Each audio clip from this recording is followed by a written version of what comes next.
अस्सलामुअलैकुम रहमतुल्लाहि व बरकातुहू। बिस्मिल्लाहिर्रहमानिर्रहीम। प्रोग्रामिंग फंडामेंटल के नए लेक्चर के साथ मैं आपके साथ हूँ। अगर आपको पिछले लेक्चर में कोई क्यूरी है या वो स्टूडेंट्स जिन्होंने अभी तक अपने होमवर्क्स जमा नहीं करवाए और उन्हें होमवर्क्स में कोई क्यूरीज हैं तो वो मुझे इस ईमेल पे मुझे कांटेक्ट कर सकते हैं। ठीक है। आज हम वीक 10 में हैं और आज हम बात करेंगे स्ट्रक्चर्स की, जो कि हमारे 2 लेक्चर्स को हम फोकस कर रहेंगे। आज का टॉपिक स्टार्ट करने से पहले मैं एक छोटा सा रीकैप ले लेते हैं कि अभी तक हमने C++ में क्या सीखा है। हमने प्रॉब्लम्स को आइडेंटिफाई करना सीखा, ठीक है। फिर हमने उनके सीक्वेंस ऑफ सॉल्यूशंस हमने बनाना सीखे। हमने फ्लो चार्ट्स बनाए थे, हमने प्रोसीड्यूर कोड्स लिखे थे, हमने एल्गोरिथम्स देखे थे। फिर हमने उनमें सिलेक्शन डाली थी with if else, nesting of if और स्विच केसेस। फिर हमने रिपीटेशन स्ट्रक्चर्स देखे थे कि रिपीटेशन स्ट्रक्चर्स को हम अपनी प्रॉब्लम्स में कैसे यूटिलाइज कर सकते हैं और अपनी प्रोग्राम की जो जेनेरिक प्रोग्राम्स हैं उन्हें कैसे इन्हांस कर सकते हैं। और हमने डिटेल के साथ देखा था वाइल लूप क्या होती है, फॉर लूप क्या होती है और डू वाइल लूप्स क्या होती है। फिर हमने अरेज की बात की थी और मेमोरी को डिटेल के साथ देखा था। फिर हमने अरेज के बाद कुछ फंक्शंस की बात की थी, फंक्शंस क्या होते हैं, क्यों ज़रूरी होती हैं और C++ में एक फंक्शन के रोल्स क्या हैं, फंक्शन की मेन चीज़ें, डिक्लेरेशन, कॉलिंग और डेफिनेशन की बात की थी। फिर हमने call by value, call by reference, passing array to a function, inline function, function overloading वगैरह हमने इन्हें डिटेल के साथ देखा था। आज हम बात करेंगे स्ट्रक्चर्स की। स्ट्रक्चर्स एक्चुअली आपका यूज़र डिफाइंड डेटा टाइप्स होती हैं, ठीक है। आज हम स्ट्रक्चर्स को डिफाइन करेंगे। फिर हम स्ट्रक्चर लिखते कैसे हैं, स्ट्रक्चर को यूज़ कैसे करते हैं, उसके जो डेटा मेंबर्स होते हैं उन्हें कैसे एक्सेस, यूज़ और मैनिपुलेट किया जाता है, उसके फ़ायदे और नुकसानात की हम बात करेंगे। स्ट्रक्चर के हम मेमोरी कंसेप्ट की बात करेंगे, ठीक है। इन्हें इम्प्लीमेंट कैसे करते हैं, फिर हम इनका कंट्रोल देखेंगे। फिर हम इनका अरेज का के स्ट्रक्चर्स के अरेज कैसे होते हैं। तो जी हम स्टार्ट करते हैं। स्ट्रक्चर को सबसे पहले हम डिफाइन करते हैं। A structure is in C++ is a group of data elements group together under one name, ठीक है। एक नेम के अंदर हमने बहुत सारे डेटा एलिमेंट्स को अगर हम कंबाइन करते तो हम उन्हें स्ट्रक्चर को बोलते हैं। These data elements are known as data member, can have different type and different lengths, उसकी बहुत टाइप्स और हम इनके हम इंट भी कर सकते हैं, यूज फ्लोट, कैरेक्टर वगैरह। It is user defined data type. एक चीज़ आप हमेशा याद रखिएगा, it is a user defined data type which allows user or a programmer to combine data items of different kind. हम इसकी एक एग्जांपल ले लेते हैं कैसे होगा। डेटा टाइप हम यहाँ पे लेंगे उसका कीवर्ड स्ट्रक्चर का। फिर जो हम डेटा टाइप हम जो डिफाइन करना चाहते हैं वो उसकी बॉडी और उसमें जो जो हमने मेंबर्स डालने हैं, डेटा मेंबर, ये जो हमने बात की थी वो, ठीक।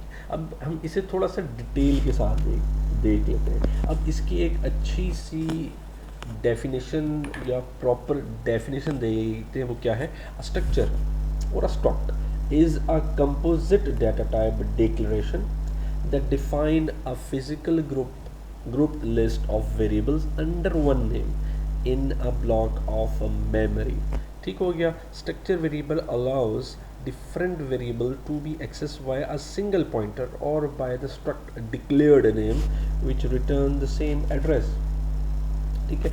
मैं इन्हें सिंपल वर्ड्स में अगर मैं स्ट्रक्चर को डिफाइन करूँ तो ये आपकी यूज़र डिफाइंड डेटा टाइप्स हैं। लाइक आप अगर कहते हैं इंट ए, एक्चुअली इंट क्या है, इंट की डेफिनेशन हमने प्री प्रोसेसिव डायरेक्टरीज में मिलती है, जहाँ पे इंटीजर को डिफाइन किया गया है कि उसमें वेरिएबल कैसे डिफाइन किए जा सकते हैं, उसकी लेंथ कितनी होगी, उसमें कैसा डाटा आ सकता है। ठीक है, वो फिक्स्ड है, उसमें कम्बिनेशन होगा 0 to 9 का। ठीक है, अब ऐसी सिचुएशंस आ जाती हैं कि जब हमें अपनी मर्ज़ी का डाटा वेरिएबल चाहिए होता है, तो उसके लिए हमें स्ट्रक्चर्स की ज़रूरत होती है। ठीक है, तो हम मुख्तलिफ इंटीजर्स, फ्लोट और हमारे पास जो करैक्टर्स होते हैं उनके कम्बिनेशन को हम कंबाइन करते हैं, ग्रुप कर लेते हैं एक मॉड्यूल में और उसे हम एक नाम दे देते हैं। ठीक है, और इस सारे प्रोसेस को हम कहते हैं स्ट्रक्चरिंग।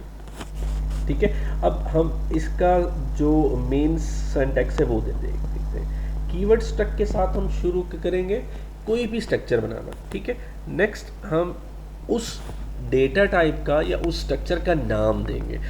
मिसाल के तौर पे हमारे पास होता है इंट, लेकिन यहाँ पे हम क्या कर रहे हैं, मैं एक मिक्स्ड डेटा के नाम से एक डेटा टाइप डिफाइन करने लगा। ठीक है, ये उसका हो गया नेम। ठीक हो गया। अच्छा, नेक्स्ट मैंने किया 4 नेम 30, 4 एड्रेस 50, इन टेलीफोन और फ्लोट बैलेंस। ये मेरे पास डेटा मेंबर्स हैं जो कि मैंने अभी आपको कहा था कि इसमें हम मुख्तलिफ डेटा मेंबर्स को यूज़ करते हैं। ठीक है जी, ये एंड ऑफ स्टेटमेंट है, हम इसे और डिटेल के साथ और क्लियर देख लेते हैं। ठीक है, a structure is aggregate data type build using element of other data types. ठीक है, और इसकी एग्जांपल स्ट्रक्ट कीवर्ड टाइम का जो हमने नई डेटा टाइप बनाई और उसके मेंबर्स आवर्स, मिनट्स और सेकंड्स हो गए। ठीक है, ये एक छोटी सी आसान सी एग्जांपल हो गई। ठीक है जी। अच्छा, इसमें हमारा स्ट्रक्चर का टैग है, ये एरिया हमारा स्ट्रक्चर का मेंबर्स है और एंड ऑफ स्टेटमेंट या एंड ऑफ स्ट्रक्चर डेफिनेशन है। ठीक है, ये पूरा पार्ट हमारा स्ट्रक्चर डेफिनेशन कहलाता है। ठीक है, उसके बाद उसके मेंबर्स जो होते हैं, structure member naming in the name struct must have unique name in different structures can be shared name. यानी कि अगर मुख्तलिफ स्ट्रक्चर्स मुख्तलिफ फंक्शन में बनाते हैं उनके सेम नेम्स हो सकते हैं। Structure definition must and with a semicolon या एंड ऑफ स्टेटमेंट लाजमी है, वरना ये एरर देंगे। ठीक है, स्ट्रक्चर की अब डेफिनेशन क्या होती है, create new data types use to declare variable. अच्छा, ये एक बहुत ही अच्छा पॉइंट है कि हम अगर डेटा टाइप हमने बना ली है तो उसका फ़ायदा क्या होगा। फ़ायदा उसी वक्त हो सकता है कि हम उस डेटा टाइप के वेरिएबल्स बना सकें। मिसाल के तौर पर इंटीजर एक हमारे पास डेटा टाइप है, मैं इसके बहुत सारे वेरिएबल्स बना सकता हूँ, a, n1, v1 and so on and so fourth. क्या स्ट्रक्चर्स के भी मैं मुख्तलिफ वेरिएबल्स बना सकता हूँ? हाँ जी, बिल्कुल। ठीक है, हमने लास्ट टाइम एक टाइम का डेटा टाइप डिफाइन की थी। ठीक है, अब मैं टाइम के डेटा टाइप के मुख्तलिफ वेरिएबल्स बना सकता हूँ। अब ये देखिए, यहाँ पे मैंने डेटा टाइप मेंशन की, फिर मैंने मुख्तलिफ वेरिएबल्स लिए, int a, int n1, int v1। उसी तरीके को यूज़ करते हुए मैंने किया टाइम और वेरिएबल नेम जो कि टाइम ऑब्जेक्ट। ठीक है, उसी तरीके से मैंने एक अरे डिफाइन किया टाइम का और टाइम ऑफ अरे, और उसका सेम प्रोसीजर जो हमने अरेज में देखा था। ठीक है, यहाँ एक चीज़ और बड़ी इम्पॉर्टेंट है जो अभी आप का कंसर्न तो नहीं है, लेकिन मैं आपको बताना ज़रूरी समझता हूँ। एक ऑब्जेक्ट ओरिएंटेशन का कंसेप्ट है क्लास। ठीक है, हम क्लास में बहुत सारी चीज़ें ग्रुप कर लेते हैं, तो क्लास में और स्ट्रक्चर में फ़र्क क्या होता है। ठीक है, वैसे तो इसमें बहुत सारे फ़र्क हैं, लेकिन मैंने सिंपल 2 बातें देने के यहाँ पे किए मेंशन। पहली चीज़ कि आपके स्ट्रक्चर में हर चीज़ बाय डिफ़ॉल्ट पब्लिक होगी। ठीक है, और क्लास के साथ जब हम डील करेंगे या ऑब्जेक्ट ओरिएंटेशन की जब हम बात करेंगे, उसमें हर चीज़ आपकी बाय डिफ़ॉल्ट प्राइवेट होती है। ठीक है, उसके एक्सेस जो होती है वो प्राइवेट होती है। ठीक है, प्रैक्टिकल डिफरेंस ये है कि स्ट्रक्चर्ड हैज़ डेटा, स्ट्रक्चर्स में सिर्फ हम डेटा वेरिएबल्स बनाते हैं, डेटा मेंबर्स होते हैं, जबकि क्लास में डेटा भी होता है, उसके मेथड फंक्शंस भी होते हैं। ठीक है, ये इसके दो मेन डिफरेंसेस थे जो मैं समझा था आपको बताना ज़रूरी है। अच्छा, अब हम ज़रा डिटेल के साथ देख लेते हैं स्ट्रक्चर की डिक्लेरेशन और इनिशियलाइजेशन क्या होती है। ठीक है, स्ट्रक्ट कीवर्ड ये अभी हमने पढ़ लिया है और हमें उसका आइडिया हो गया है कि स्ट्रक्ट का जो हमारा कीवर्ड है उसका क्या फ़ायदा होता है। ठीक है, उसके बाद जो हमने नई डेटा टाइप हमने बनानी है या हम स्ट्रक्चर का जो नाम देना है वो, फिर स्टार्टिंग ब्रैकेट से करली ब्रैकेट से लेकर एंडिंग करली ब्रैकेट तक जो कि आपकी बॉडी ऑफ स्ट्रक्चर होगी या बॉडी ऑफ डेफिनेशन ऑफ या स्ट्रक्चर होगी, फिर उसके बाद आपका एंड ऑफ स्टेटमेंट या end of definition of the structure. ठीक है, उसमें ये तमाम यहाँ पे तीन है, int we var1, float var2 या वेरिएबल 2 या चार v3 var3। ठीक है, ये मेरे डेटा मेंबर्स हो गए। ठीक है जी। अच्छा, अब मैं डिक्लेयर तो कर लिया, ये उसकी डेफिनेशन हो गई। ठीक है, डिक्लेरेशन क्या होती है कि हम करते हैं इंट a, ये डिक्लेरेशन है, और a इज इक्वल टू 10, ये इनिशियलाइजेशन है। और हमने कहा था क्योंकि यूज़र डिफाइन डेटा टाइप है तो इसे भी हम डिक्लेयर भी करेंगे और इसे हम इनिशियलाइज भी करवाएंगे। अच्छा, अब हमारी डेटा टाइप का नाम है stvar। ठीक है जी, stvar, और हमने एक वेरिएबल ले लिया v1। अब इनिशियलाइजेशन और डिक्लेरेशन और इनिशियलाइजेशन हम दोनों इकट्ठी कर रहे हैं यहाँ पे, लेकिन हम इसे अलग अलग भी कर सकते हैं। stvar v1। ठीक है जी, ठीक हो गया। ये डिक्लेरेशन है और ये उसकी इनिशियलाइजेशन है। डिक्लेरेशन और इनिशियलाइजेशन मैंने किया क्या है, v1 के पहले मेंबर में 1 स्टोर करवा दिया, दूसरे में 23.4 और चौथे में थर्ड में मैंने k स्टोर करवा दिया।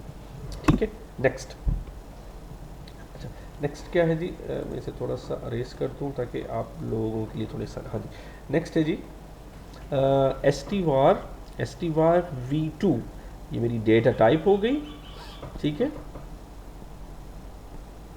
ये मेरी डेटा टाइप है और ये मेरा वेरिएबल नेम है। ठीक है, अब मैं क्या कर रहा हूँ, डॉट ऑपरेटर को यूज़ करते हुए उसके मेंबर को एक्सेस करके उसमें वैल्यू स्टोर करवा रहा हूँ। ठीक है, इसे मैं कुछ ऐसे भी लिख सकता हूँ, v2 dot var1 is equal to 12। ये चीज़ इसे रिप्रेजेंट कर रही है। ठीक है, v2 dot var1 equals to 12, v2 dot var1 equals to 12। इसी तरीके से v2 dot var2 is equal to 45.66, ये चीज़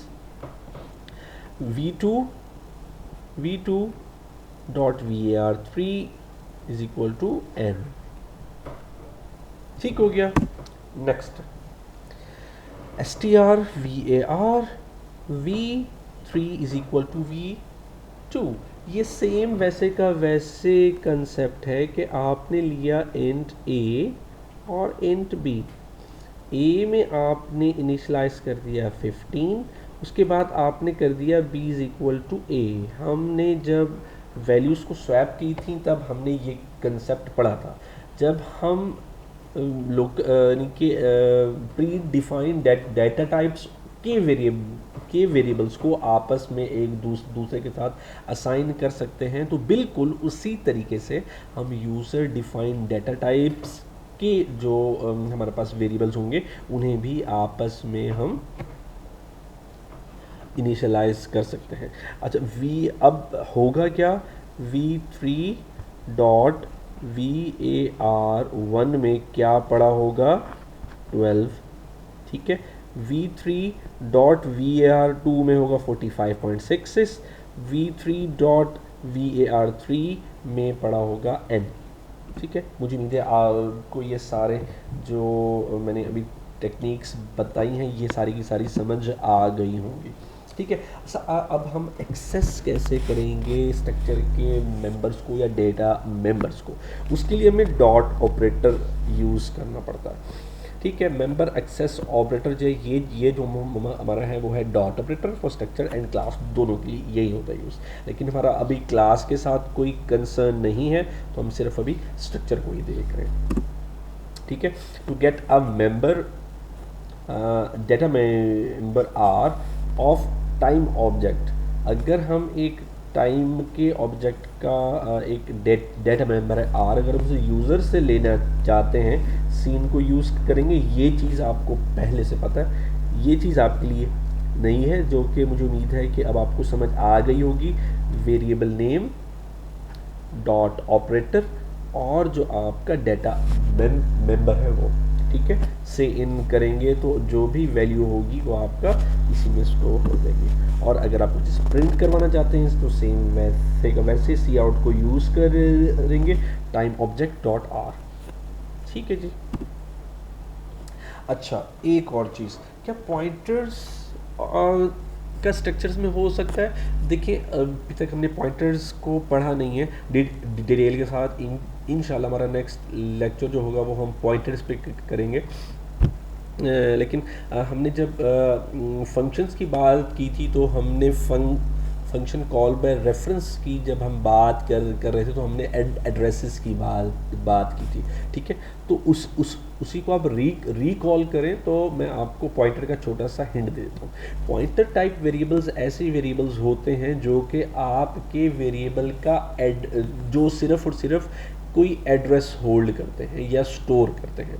ठीक है, हमने किया इंट ए इंट स्टैटिक ptr। ठीक है, a इज इक्वल टू 10 15 और ptr is equal to address of a। ठीक है, इसके हम मेमोरी ड्रॉ कर लेते हैं। दो अलग अलग स्लॉट्स बनी, a और ptr। ठीक है, क्योंकि हमने यहाँ पे स्टैटिक डाला है। ठीक है, इसका मतलब ये है कि ये ऐसा वेरिएबल है जो कि सिर्फ और सिर्फ आपका एड्रेस होल्ड करेगा। अच्छा, इसमें हमने 15 स्टोर करवाया लेकिन इसका कोई ना कोई एड्रेस होगा। ax2b हम फर्ज कर लेते हैं। ठीक है, तो इसमें अब स्टोर क्या होगा, ax2b, हालांकि इसका अपना भी कोई एड्रेस होगा ae15। ठीक है, इसका अपना भी कोई ना कोई एड्रेस है लेकिन ये एक ऐसा वेरिएबल होगा जो कि स्टोर करेगा एड्रेसेस को। हम इसे इंशाल्लाह डिटेल के साथ देखेंगे इंशाल्लाह नेक्स्ट लेक्चर्स में, लेकिन इसका आज बेसिक आइडिया हम स्ट्रक्चर्स के साथ देख लेते हैं। ठीक है जी। Pointer can be used to refer to a structure by its address। Same वही की बात है। It is useful for passing structure to a function।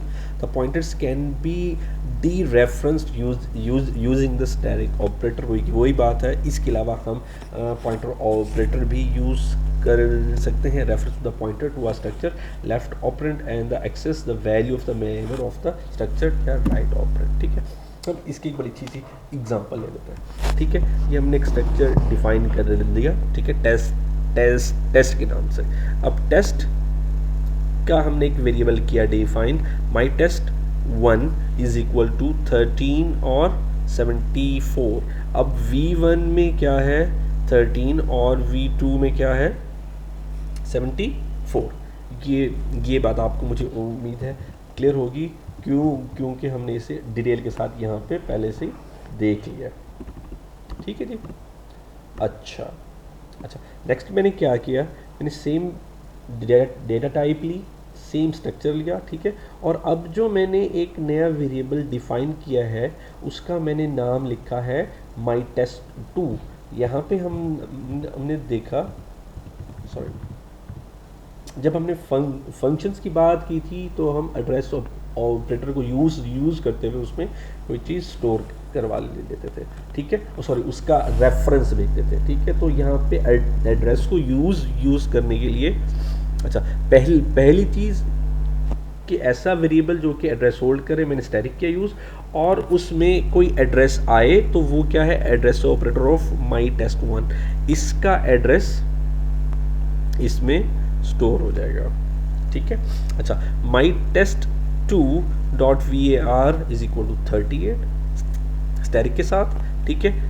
My test pointer operator v2 is equal to 876, ठीक है। बाकी हम जब पॉइंटर को डिटेल के साथ पढ़ेंगे तो आपको इसका आइडिया हो जाएगा क्या होगा, ठीक है जी। अच्छा, अब हम एक एग्जांपल लेते हैं जो कि आपको स्ट्रक्चर के लिहाज से जो आपके जो बेसिक आइडियाज़ होंगे उन्हें इंशाल्लाह क्लियर कर देंगे, ठीक है। हम एक स्ट्रक्चर अभी हमने किया डिफाइन, सॉरी यहाँ पे एक थोड़ी सी मिस्टेक है, मुझे यूजिंग नेम स्पेस एसटीडी की लाइन मैंने ऐड नहीं की है, वो आप काइंडली ऐड कर लीजिएगा, ठीक है। स्ट्रक्ट टाइम, एक टाइम की मैंने डेटा टाइप या एक स्ट्रक्चर डिफाइन किया, उसमें मैंने मेंबर्स ले लिए हैं आवर्स, मिनट्स और सेकंड्स। आर आपके 0 टू 23 होंगे और आपके मिनट्स 0 टू 59 होंगे और आपके सेकंड्स 0 टू 59 ही होंगे, ठीक हो गया जी। ये आपने एंड कर दिया स्ट्रक्चर को, ठीक है। अब मैंने दो फंक्शंस की डिक्लेरेशन कर ली है या दो फंक्शन की प्रोटोटाइप यहाँ पे डिफाइन कर दी है। मेरा मेन फंक्शन यहाँ से स्टार्ट हो रहा है। अब ये स्ट्रक्चर था ना टाइम का, तो मैंने टाइम के कुछ वेरिएबल्स डिफाइन किए, डिनर टाइम के नाम से। डिनर टाइम का एक वेरिएबल है, ठीक है। उस वेरिएबल के साथ मैंने डॉट ऑपरेटर यूज़ किया और आर इससे एक्सेस करते हुए 18 को स्टोर करवा दिया। वेरिएबल नेम डॉट ऑपरेटर और इस मिनट्स में मैंने 30 स्टोर करवा दिया। वेरिएबल नेम डॉट ऑपरेटर और सेकंड में मैंने 0 स्टोर करवा दिया। इट मीन्स कि हमारा जो डिनर है वो होगा 18:30 शार्प, ठीक है। अब हमने करना क्या है, हमने यूनिवर्सल टाइम और स्टैंडर्ड टाइम में इसे शो करना है, ठीक है। Dinner will be held eight, हमने मैसेज शो करवा दिया, फिर उसके बाद हमने कॉल किया क्या, प्रिंट यूनिवर्सल, और हमने पास कर दिया इस डिनर टाइम को, ठीक है। अच्छा, अब हम इसकी डेफिनेशन में आ जाते हैं। अच्छा, हमारा क्या था, प्रिंट यूनिवर्सल, ये वाला फंक्शन है जी, प्रिंट यूनिवर्सल, ये हमारा कंसर्न है। प्रिंट यूनिवर्सल मैंने भेजा क्या था, डिनर टाइम। रिसीव किया तो मैंने टाइम एड्रेस टी, टाइम का वही वेरिएबल, सॉरी डेटा टाइम और एड्रेस ऑफ टी। आपको इसका आइडिया होगा कि मैंने एड्रेस ऑफ टी क्यों किया यूज़, ठीक है। अब मुझे रिपीट करने की ज़रूरत नहीं है, ठीक है।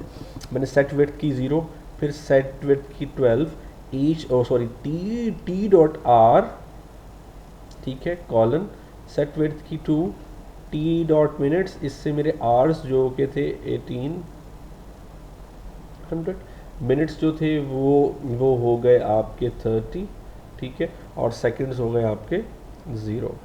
तो ये आपको आउटपुट देगा 18:30 या 6:30, ठीक है। उसके बाद मैंने ये फंक्शन किया कॉल जिससे मुझे प्रिंट स्टैंडर्ड मेल मिलेगा, ठीक है, और मैंने भेजा दिया डिनर टाइम में, ठीक है। यहाँ पे वही कुछ किया मैंने, same to same, R 0 to 12 हमारे पास स्टैंडर्ड में ऐसे ही होता है, और हमने सिर्फ फ़र्क क्या डालना होता है ए और पी एम्स का, ठीक है जी। इसकी आउटपुट कुछ ऐसे होगी, dinner will be held at 18:30 universal time or which is 6:30 PM standard time, ठीक हो गया जी।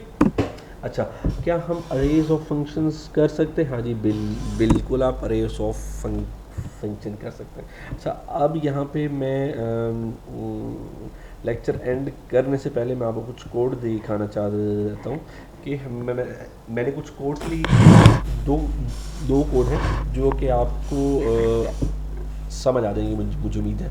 इजीली। मैंने किया है कि मैंने एक स्ट्रक्चर बनाया बुक का और उसमें मैंने कुछ मेंबर्स लिए हैं, बुक आईडी, 4 टाइटल और फ्लोट ले ली उसकी प्राइस। इन मेन में मैंने एक बुक टाइप का वेरिएबल B1 बना दिया, बुक आईडी मैंने दे दी 01 और बुक का टाइटल मैंने ले लिया यूज़र से, ठीक है, और बुक की प्राइस भी मैंने ले ली यूज़र से, ठीक है। इसके बाद जो मैंने अब डाटा कलेक्ट किया है या जो डाटा मैंने अब इनिशलाइज कर लिया है वो मैं यूज़र को दिखा रहा हूँ। सी आउट किया बुक आईडी, नेम और प्राइस को, ठीक है। इस कोड को मैं रन कर लेता हूँ। अच्छा, जब ये रन होता है ये मुझसे आईडी नहीं पूछता, क्यों? क्योंकि मैंने आईडी खुद से दे दिया था, book ID B1 dot book ID 1, ठीक है जी। अब उसे याद रखिएगा। बुक टाइटल मैं दे देता हूँ जी, let us C++,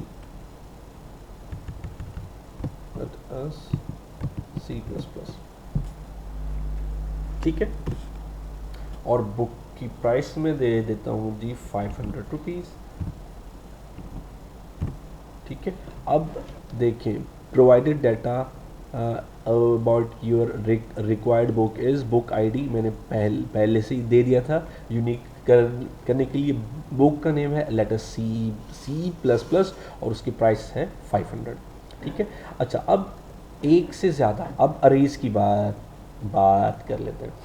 Every element, as every data type in C++ can have can have array, तो सेम टू सेम हम यूज़र डिफाइंड डाटा टाइप्स में भी अरेज को ला सकते हैं। उस कॉन्सेप्ट को डिटेल के साथ देखने के लिए मैंने कोड लिखा है और मैं आपको कोड रन करके अभी पहले हम देख लेते हैं, फिर हम इसे रन भी कर लेते हैं। मैंने किया स्ट्रक्चर बनाया कार का, ठीक है। स्ट्रक्ट किया कार को और इंट आईडी लिया, car ID, 4 brand name, brand model और फ्लोट ले ली मैंने प्राइस, ठीक है। इंट मेन में मैंने कार के वेरिएबल डिफाइन किए, लाइक अरे डिफाइन किया C(2), यानी कि अब इसमें 3 मेंबर्स होंगे, 0, 1 एंड 2 इंडेक्सेस होंगे, ठीक है जी। अच्छा, उसमें हो क्या रहा है, मैंने C(0) में C(0) डॉट कार आईडी मैंने कर दिया 0, ठीक है। कार आईडी दे दी मैंने बाय डिफ़ॉल्ट, पहली को 0 दे दी। उसके बाद मैंने i = 0 किया, ठीक है। i <2 क्योंकि हमारा जो इंडेक्स है वो जाना है 0, 1 एंड 2, सॉरी 0 एंड 1 पे, 2 पे इंडेक्स, क्योंकि 2 ही एलिमेंट्स है, 0 और 1 होगा, ठीक है। तो यानी कि इसमें 2 मेंबर्स ही होंगे, ठीक है। और C++, अब पहली मर्तबा i हमारा छोटा है, i = 0 है। अब 0 छोटा है 2 से, कंडीशन 2 है, तो हम लूप के अंदर आएंगे। अब मैं पहली कार आईडी को C(0) में कार आईडी रख रहा हूँ 0+1, ठीक है। अब मैं उसे ले आया हूँ 1th पे क्योंकि मेरी पहली कार है, ठीक है। फिर मैंने उसका ब्रांड नेम पूछ लिया आपसे, फिर उसके बाद मैंने उसका क्या था, उसका मॉडल पूछ लिया। अच्छा, कुछ जो आपके कंपाइलर्स हैं वो आपको अरे ऐसे इस तरीके से अगर आप एरे स्ट्रिंग्स लेते हैं तो वो आपको सपोर्ट नहीं करती है, तो वो तमाम स्टूडेंट C(in.get लाइन को भी यूज़ कर सकते हैं, ठीक है। इस तरीके से आप एक पूरी की पूरी लाइन गेट कर सकते हैं। नेक्स्ट मैंने यूज़र से प्राइस ले ली। यहाँ आने के बाद हम C++ करेंगे, C हो जाएगा 1 <2 और ये पूरा प्रोसेस रिपीट होगा। उसके बाद यहाँ आने के बाद i हो जाएगा 2 2 कंडीशन फॉल्स होगी तो हम बाहर आएंगे। फिर जो हमने डाटा गेट किया है उसे यहाँ पे प्रिंट करवा देंगे फॉर लूप के साथ ही।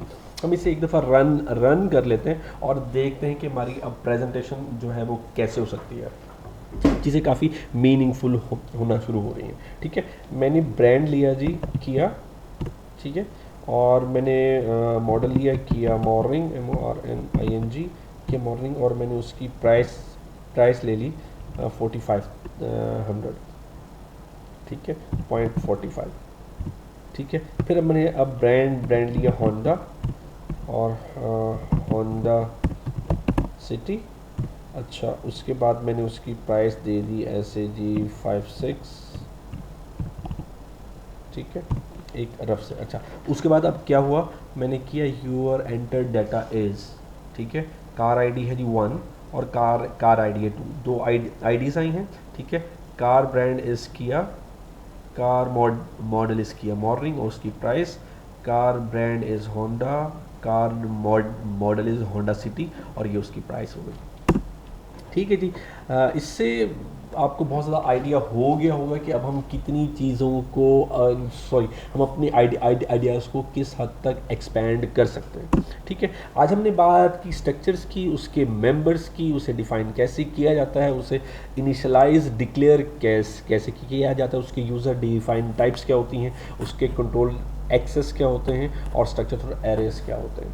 अच्छा, एक और कंसेप्ट मैं आपको बताता जाऊँ, क्योंकि मैंने ये स्ट्रक्चर ग्लोबल डिफाइन किया है, यानी कि इंट से पहले किया है, तो इन तमाम फंक्शन में ईजिली यूज़ हो सकता है विदाउट एड्रेस ऑपरेटर्स। लेकिन अगर मैं किसी और फंक्शन में आके उसे डिफ़ाइन करता हूँ, यहाँ पे मैं एक नया स्ट्रक्चर डिफ़ाइन करता हूँ, तो उस स्ट्रक्चर की लाइफ सिर्फ इसी फंक्शन की बाउंड्री के अंदर होगी, किसी और फंक्शन में वो यूज़ नहीं हो सकेगा। ठीक है जी, दैट्स इट। ये कुछ क्वेश्चंस हैं जो आपने सॉल्व करने हैं, इजी हैं, इससे मिलते जुलते मैंने आपको आज करवा दी हैं। ठीक है, आप इन्हें एक दफ़ा देखिएगा, मुझे उम्मीद है आप इन्हें ईजीली कर लेंगे। थैंक यू जी, अस्सलाम वालेकुम।